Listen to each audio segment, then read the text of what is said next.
Hi, welcome to TunesKit. Today we'll show you how to restore deleted WhatsApp messages on iPhone. Method 1. Restore from iCloud backup if you have a backup. First, if you have an iCloud backup, open WhatsApp, go to Settings, Chats, Chat Backup, and check if there's a recent backup. If there is, simply uninstall WhatsApp, reinstall it from the App Store.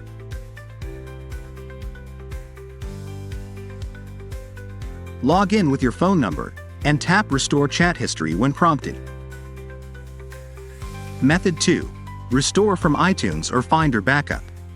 If you have an iTunes or Finder backup, connect your iPhone to a computer, open iTunes, and check for a backup. Click Restore Backup, select the most relevant one, and wait for the process to finish. But keep in mind, this will replace all your current data.